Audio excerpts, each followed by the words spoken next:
Hi everyone. GIMP is an open-source image editing program that is often compared to Adobe Photoshop. It has much of the same capability as Photoshop, and it's free. There are a few drawbacks, though.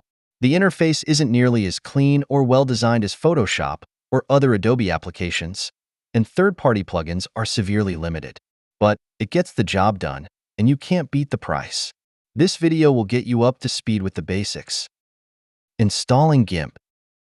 GIMP is available for Windows, Mac, and Linux. Go to gimp.org and click on the red download button, then click the appropriate button to download the file. Once it's done, double-click on it to install it. Getting started with the interface. When you open GIMP, you'll see the GIMP workspace. There are two columns that contain tools and other things, one on the left and one on the right. The area in the middle is where your images will be displayed.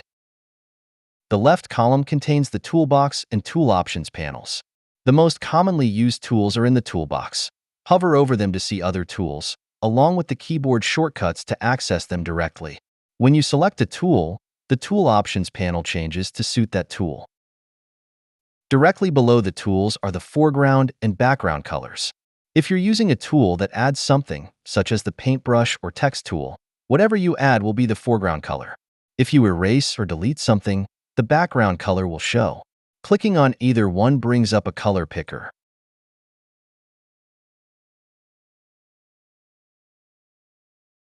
Click on this arrow to reverse the colors. Click on the little black and white boxes to set these to black foreground and white background. These are the default foreground and background colors. Below the toolbox, we have tool options. These control how the tool works, and they change for each tool. Here are the settings for the paintbrush. First is a mode selector. I'll skip that for now. Next is the opacity setting. This goes from 0, completely transparent, to 100, completely opaque. To change the brush, click on the brush icon. The hardness setting controls how blurry or sharp the edge of the brush will be. The middle area is where your images will appear. There are several useful controls at the bottom left of the main window. This shows the coordinates of the cursor. This lets you select the units of measurement for the project. This sets the zoom level. Pick a preset number or double-click and enter your own number. This controls the navigation in the image. Click on this and move the rectangle to move around the image. The right side column contains several useful panels. The top section contains 4 tabbed panels: brushes, patterns, fonts, and recent documents. The bottom section contains the layers panel, which can be really important.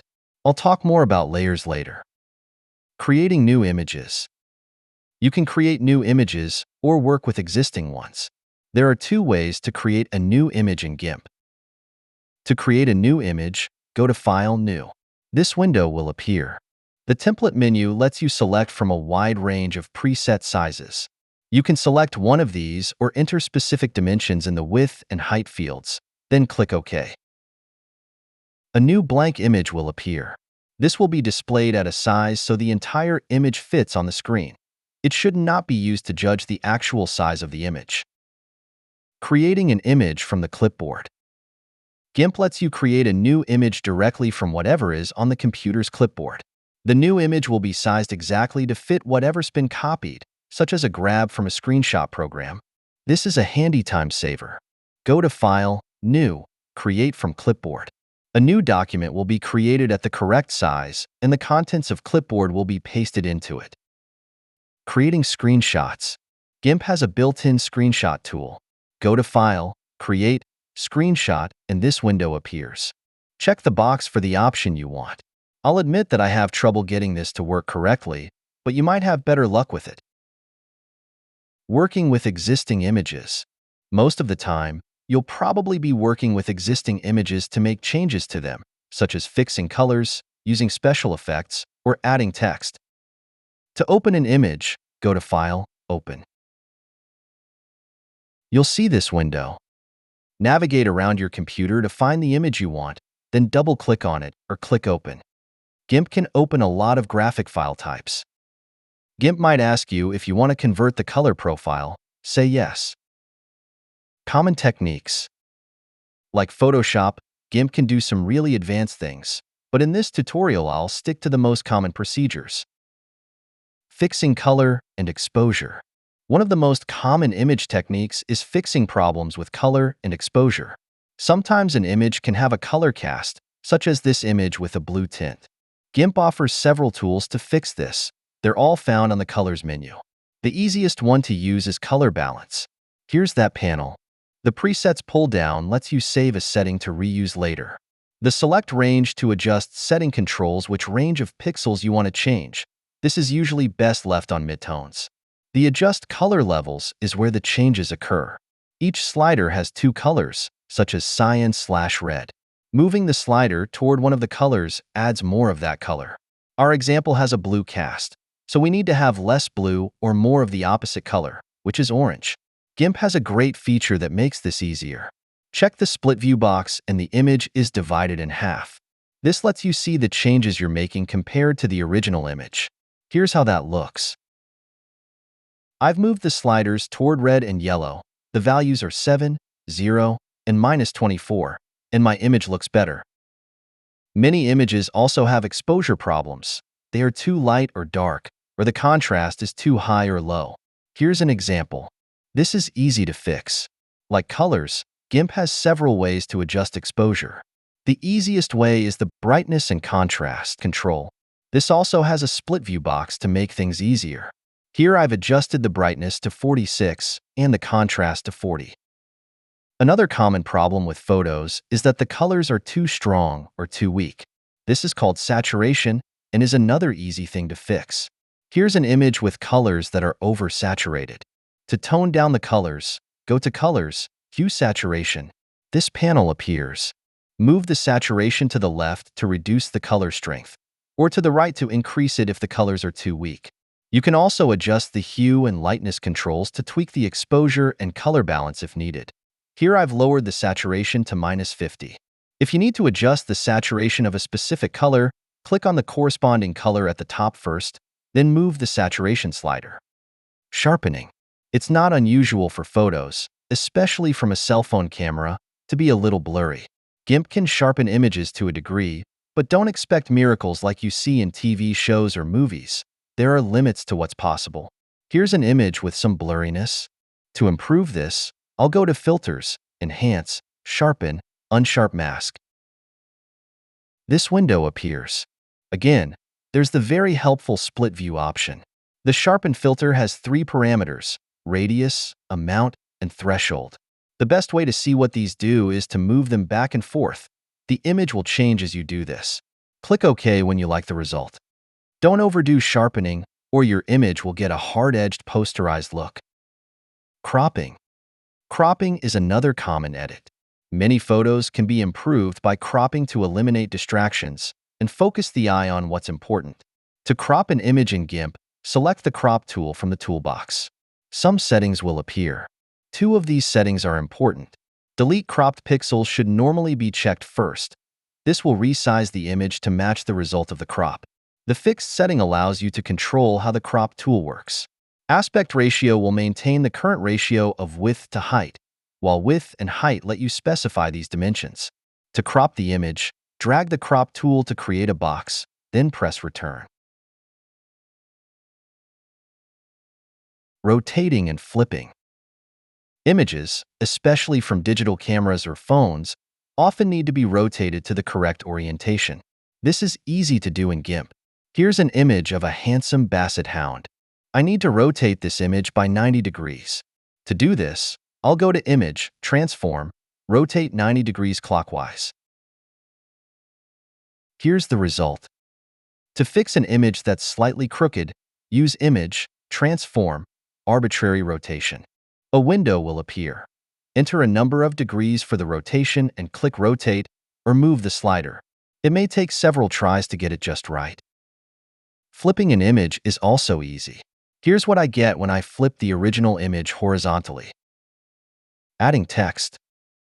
Adding text to an image is easy in GIMP. Get the Text tool and click or drag a box where you want the text to go. A small text toolbar will appear. Type the text you want. To modify the text, you need to select it first. Click and drag the cursor over the text to select it. Little boxes will appear around each letter. Once it's selected, use the controls in the toolbar to make any changes. Here I've changed the size, color, and made it bold. Press the Escape key to finalize the type. Use the Move tool to position it where you want. Using the Text tool automatically adds a new layer to the document. Layers. An image in GIMP can have one or more layers. These work like layers in other graphic software you may have used. Each layer contains something, shapes, type, or some kind of image, and is like a sheet of glass. The layers stack on top of each other. If a layer has any clear parts, the layer below it shows through. Each layer can be edited without affecting other layers. You can also control how the image on one layer interacts with the layers below it. Each layer can also be moved independently from other layers, and the stacking order of them can be changed. Here's a diagram of how this works.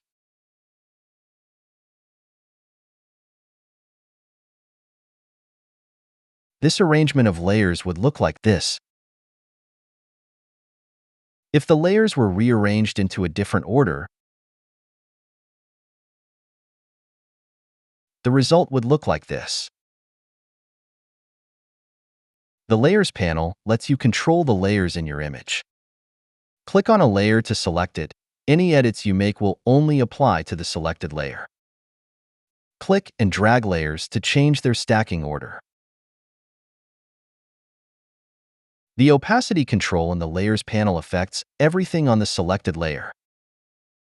Here's our image with 3 layers: text, a photo, and a background shape. Each element is on its own layer. This gives me the maximum flexibility in working with the file. I can move, resize, or edit any of the elements without affecting the other layers. I'll move the text layer and change the color of the background layer. Notice that the layers are still in the same order. GIMP has 2 sets of controls for layers: the Layers panel and the Layers menu. Many of the controls are available in both places. Here's a brief summary of the basics. Create new layer. This adds a new blank layer to the document. Arrows. These move the selected layer up or down in the stack. You can also click and drag layers within the stack. Duplicate layer.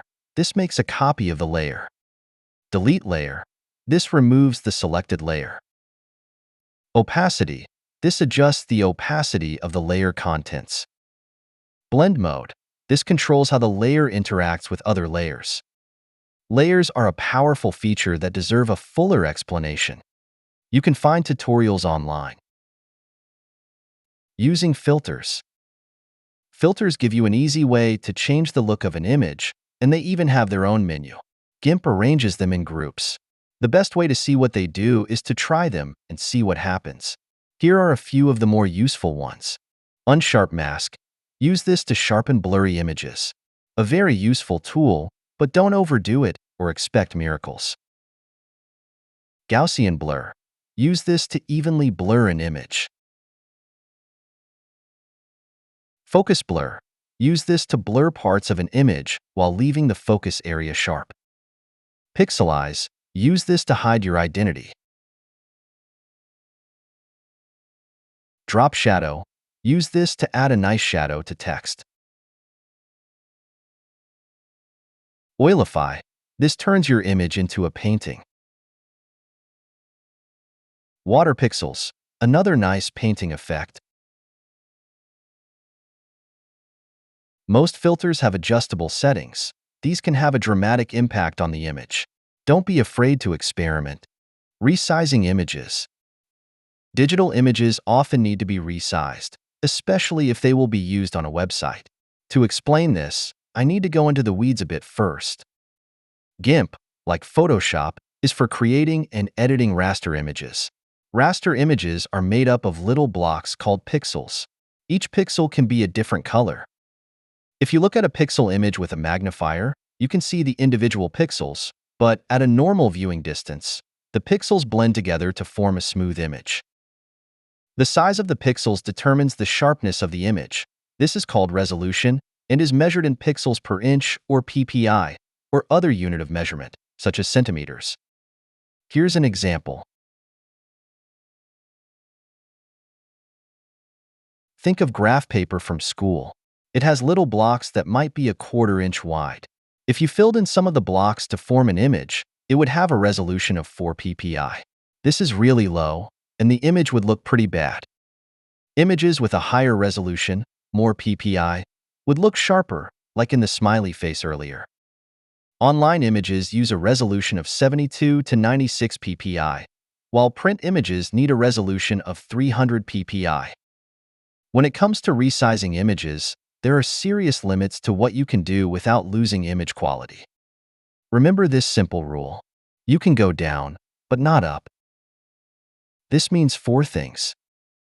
If you make an image bigger, length and width, the resolution will go down, it will be less sharp. If you make an image smaller, the resolution will go up, it will get sharper. If you increase the resolution of an image, it will get smaller. If you lower the resolution of an image, it will get bigger. You can always make an image smaller without losing quality. A photo that's 8 inches wide can be reduced to 5 inches with no problems. If you make an image larger, going from 5 inches wide to 8, the pixels will get bigger and it will lose sharpness. You can usually get away with making images slightly larger, such as from 7 inches wide to 8. But that's about the limit. If you try to enlarge a 2-inch image to 10 inches, it will look horrible. Resizing for screens. When sizing an image for use on a website, the only measurement that matters is the pixel dimensions of the image. This is the height and width of the image in pixels, such as 500 by 350 pixels. The actual size of the image will be determined by the resolution of the screen that displays it. Screens, computer monitors, tablets, phones, display images at a resolution of 72 to 96 pixels per inch, about 29 to 30 pixels per centimeter. If an image is 500 pixels wide, it will be about 5.5 inches wide on the screen. Digital photos from a camera usually have a pixel width of about 3,000 pixels. Most websites have a horizontal width of 1,200 pixels, so the image will need to be reduced in size to fit. Using images that are larger than necessary only makes them load slower. They won't be any sharper. Sizing images for the web is easy to do in GIMP. Go to Image, Scale Image, and this window will appear. The Image Size section shows the current pixel dimensions of the image. The chain icon to the right of these numbers links the dimensions to scale proportionally, which you usually want. To resize the image, change one of the dimensions and the other will automatically change. The resolution will stay the same. Click Scale to complete the change. You can reduce the pixel dimensions of an image without losing any quality, but increasing the dimensions will degrade the image. You can usually get away with making images slightly larger, such as from 800 pixels wide to 900, but that's about the limit. If you try to enlarge a 100 pixel image to 1000 pixels, it will be blurry. Resizing for print. To resize an image for printing, go to Image, Print Size. This window will appear. The print size numbers show the printed size of the image at its current resolution, in this case, 300 ppi. At this resolution, the image will be 5 by 3.7 inches. If you change the width or height, you'll see the resolution change accordingly. Making the image bigger reduces the resolution. Resizing images for print in GIMP often requires 2 steps: changing the pixel dimensions using Scale Image, then using Print Size to adjust the size. Photoshop combines these in a single window, but GIMP makes you work a little harder and maybe do some math. Saving and exporting images. When you open an image in GIMP, it gets converted to GIMP's native format, which is called XCF. If you're working on an ongoing project, you should leave it in this format until you're done. It's an efficient format that saves quickly and preserves all of GIMP's capabilities. To save, go to File, Save, or use the keyboard shortcut Ctrl-Command-S. Once you're finished with the image, you'll want to change it into a different format. In GIMP terms, this means exporting the image. Here are the steps for that. Go to File, Export As. You'll see this window. If you want to change the document name, do so in the name field, but leave the file extension alone. It will automatically change when you select a new file format. Click the Select File Type button and an additional panel will appear. These are all of the file types available to you. Select the one you want and click Save. Some formats have a second window, so you can control the settings for that format. Which formats to use? The best format to use depends on what you're going to do with the image. While GIMP can export into many formats, there are only a few that are commonly used. Here's a summary. Printing to a desktop printer. If you will be printing to a desktop printer, either color or monochrome, the file format doesn't really matter. You can print directly from GIMP without exporting the image. If you need to send it to someone else to print, export it as a PNG. Any resolution will work. 200 to 300 ppi will give the best results. As a rule of thumb, use a resolution of 250 ppi. Printing on a printing press. If your image will be going to a printing press, check with the printer if possible, or with the person who will be creating the final product. If you can't do this, export the image as a TIFF with a resolution of 300 ppi. Important: images going to a press need to be in the CMYK color model. Unlike Photoshop, GIMP doesn't support this directly, so images will have to be converted from RGB to CMYK at some point in the production process. There are online converters that can do this for you. Web formats. There are two main formats for web images, JPG and PNG. Which one to use depends on the image. JPEG is the best format for photographs or images with a lot of color gradations, such as scans of drawings or paintings. JPEG compresses the images to save space. This also makes them load faster on a website. The downside of this is that JPEG is a lossy compression format. This means that the size reduction comes at the expense of image quality. You can control the amount of degradation during the export process. The smaller the file, the lower the quality. Here's an image that's 500 by 350 pixels. I've zoomed in for a closer look. At the highest quality JPEG setting, it's 227K. At the lowest setting, it's 18K. You can clearly see the difference between the high and low quality JPEG settings. When exporting images for the web, use the lowest quality setting that doesn't visibly degrade the image. You may have to experiment with this. Use a higher quality setting for images with a lot of detail. Less detailed images can use a lower quality setting. PNG.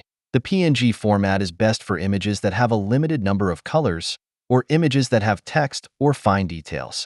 PNG will display text sharply. JPEG often results in blurry text. This format also supports transparency, areas in the image that let the background show through. PNG is the best format for things like logos, charts, and maps. Here's a recap. Use JPEG for photos, scans, and artwork, and use PNG for logos, charts, and maps. That should get you started with GIMP. There are a lot of online tutorials and books to help you go further. Personally, I'll stick with Photoshop, but GIMP is a useful and capable alternative, and you can't beat the price.